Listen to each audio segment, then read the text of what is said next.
interview réalisée par Lise Benkemoun à Jérusalem. Et ensuite, on sera en direct avec Edith Rosenzweig-Abou, son Excellence l'ambassadrice de l'État d'Israël en Belgique, qui est en ce moment même en Israël pour accompagner la ministre. Mais tout d'abord, bien sûr, l'interview d'Adja Labib réalisée par Lise Benkemoun. Madame la ministre, bonjour. Expliquez-nous pourquoi vous avez choisi de venir en Israël et à Ramallah en ce moment et qu'est-ce qui vous a le plus touché depuis que vous êtes là? D'abord, en tant que ministre des Affaires étrangères, c'est normal de rendre visite partout, en fait. Donc, j'avais déjà mené une série de contacts dans la région, dans les pays arabes, mais il se fait que les agendas s'étaient pas mis, tout simplement, pour qu'on puisse se rencontrer. Et surtout, le prédécesseur de Monsieur Katz, l'autre ministre des Affaires étrangères, Monsieur Cohen, était venu à Bruxelles. Et donc, c'était à mon tour de venir pour porter quelques messages qui me tiennent à cœur, qui tiennent à cœur aussi la Belgique, à savoir un appel au cessez-le-feu, à la libération de tous les otages. Et quand je dis un cessez-le-feu, c'est par toutes les parties, évidemment, l'armée israélienne, mais aussi le Hamas, la libération de tous les otages, un accès humanitaire sans entrave à Gaza et la fin des hostilités pour enfin relancer un processus de négociation qui doit mener à deux États palestiniens, israéliens, capables de vivre en paix côte à côte. Est-ce que vous voyez la Belgique jouer un rôle au Proche-Orient? J'en serais ravie et c'est mon vœu le plus cher. Nous avons cette réputation d'être capables de trouver des compromis. Et il est vrai que sous présidence belge, j'ai moi-même pu mener une médiation diplomatique entre les 27 qui a abouti à une déclaration commune demandant à Israël de ne pas mener une opération militaire terrestre à Rafah, demandant aussi une pause humanitaire qui doit mener à un cessez-le-feu durable. Ça, ce sont des termes qui nous ont mis d'accord à 27. Vous savez que la position belge est un peu différente, mais ce qui est important, c'est de pouvoir parler ensemble et de dire nos inquiétudes et de mettre sur la table les solutions envisagées pour parvenir à cette paix. Parce que ce qui est évident, c'est que nous voulons tous la paix. Et j'ai rencontré des victimes ce matin. J'ai pu visiter un des kibboutz qui était attaqué.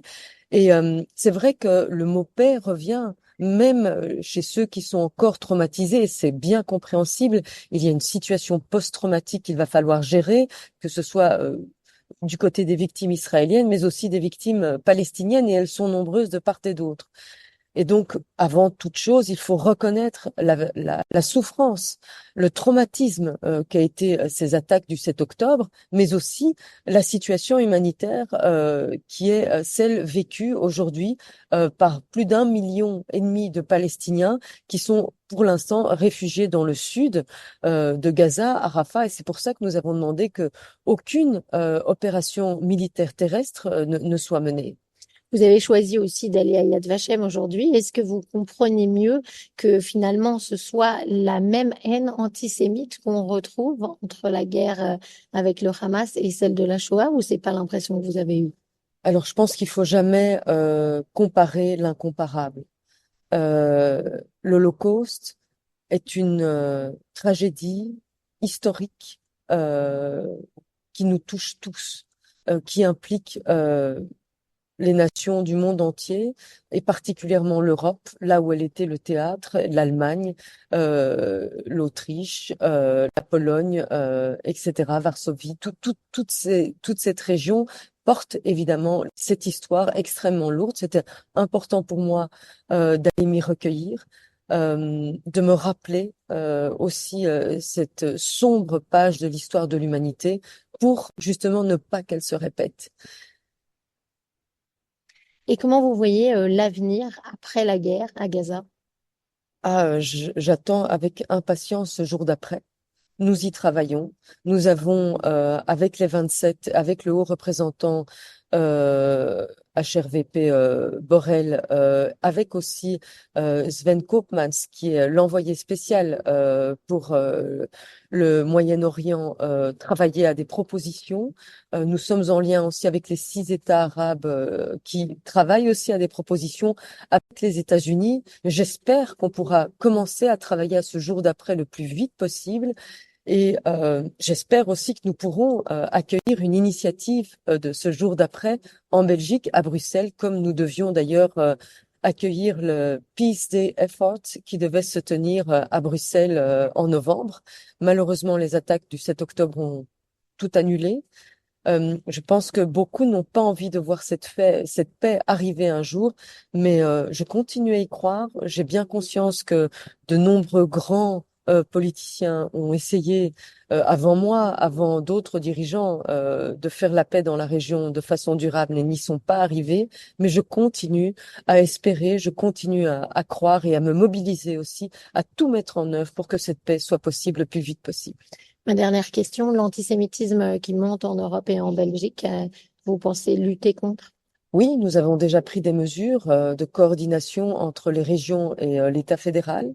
Pour ce qui concerne la Belgique, et bien sûr, cette montée de l'antisémitisme est inquiétante, comme toute montée d'extrémisme d'ailleurs.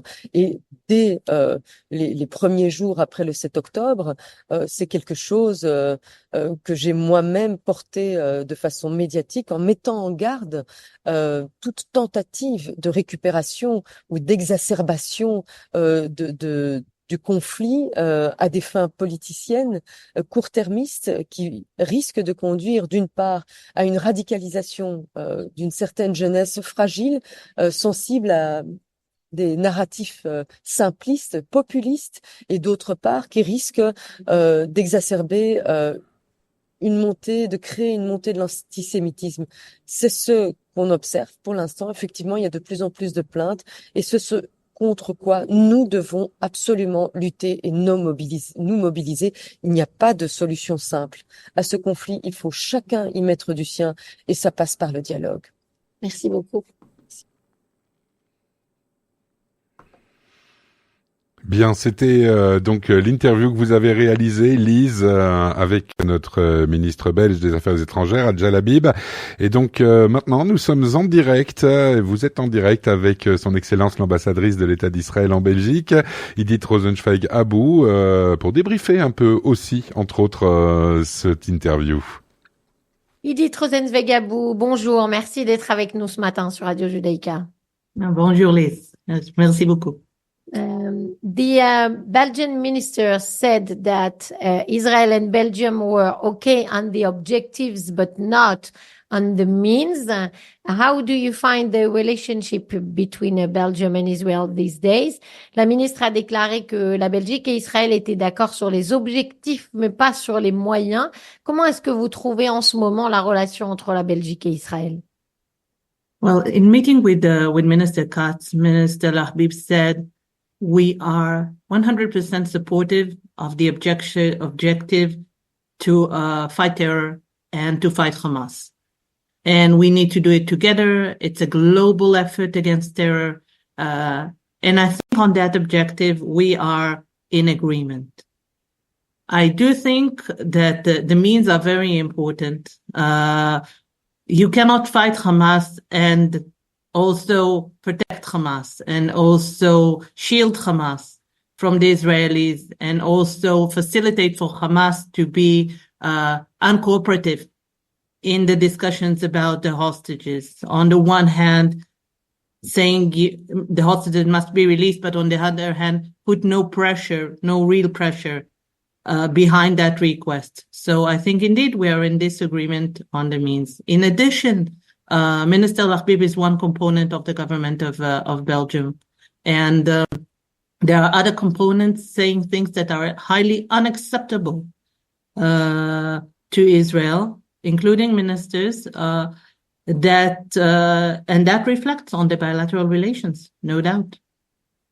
Alors, dans la rencontre qui a eu lieu hier entre la ministre Hadja Labib et le ministre Israël Katz, effectivement, il a été dit que Israël et la Belgique étaient d'accord à 100% sur les objectifs.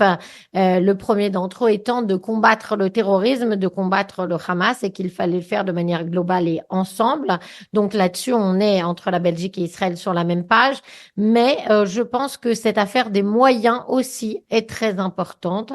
Et on ne peut pas considérer qu'on combat le Hamas si en même temps on le protège ou si en même temps on le laisse ne pas avancer sur les négociations sur les otages, si on ne met pas de pression réelle sur le Hamas sur ce cas.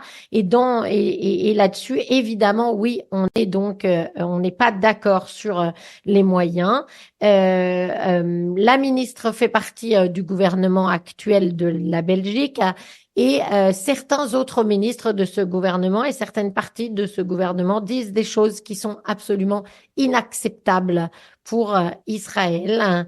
Donc oui, bien sûr que ça agit également sur cette relation bilatérale entre la Belgique et Israël. Ambassador, we didn't talk since the United Nations Security Council had this famous new resolution asking for a ceasefire, with no saying that the hostages need to be the first condition of that. Were you surprised that finally this resolution was adopted and that United States didn't oppose the veto? On ne s'est pas parlé depuis que la résolution du Conseil de sécurité, la dernière, est passée, celle qui demande à Israël un cessez-le-feu sans le conditionner à la libération des otages. Est-ce que vous avez été surprise par cette résolution et par le fait que les États-Unis ne donnent pas leur veto? I was very disappointed with this resolution. Obviously, no one offers us another way. If we cease fire now, how will the hostages be released? How is it that Hamas will not completely recover in Gaza? We see it in Shifa. We already had an operation in Shifa. We already cleared Shifa. It was empty of terrorists.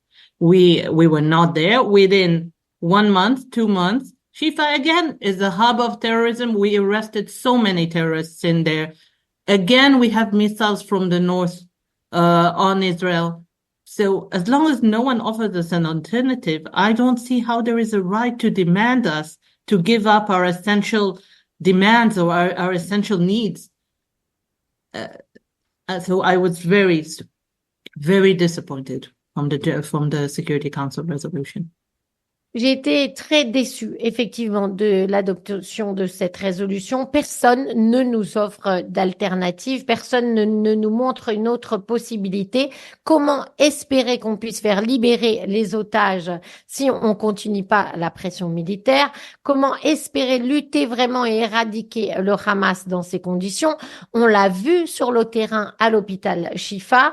En à peine 1 mois, alors qu'on avait déjà enlevé tous les terroristes de cet hôpital, on s'est retrouvé de nouveau avec des centaines de terroristes à l'intérieur. C'était devenu un véritable hub de la terreur, cet hôpital de Shifa.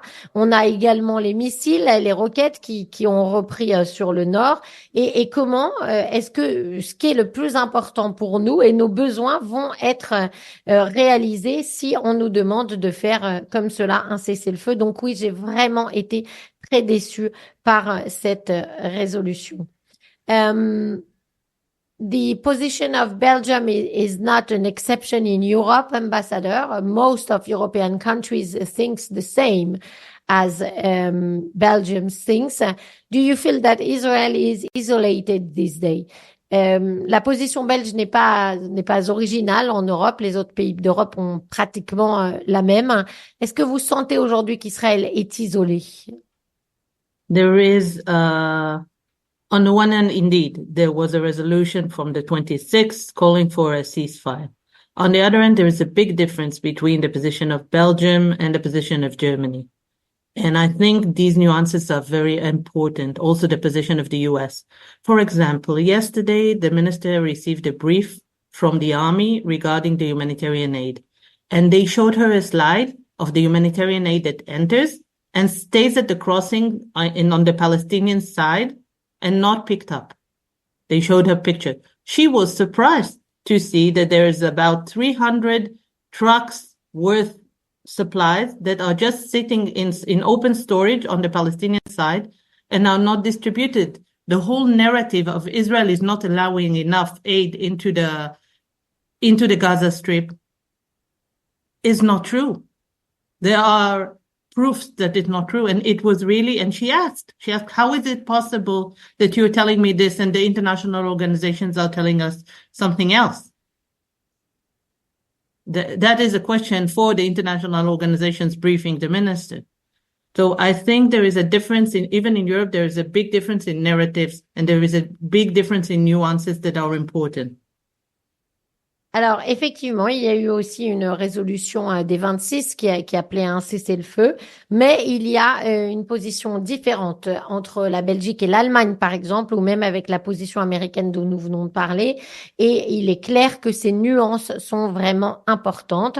Hier, la ministre belge a reçu un briefing de la part de l'armée israélienne sur l'entrée de l'aide humanitaire à Gaza.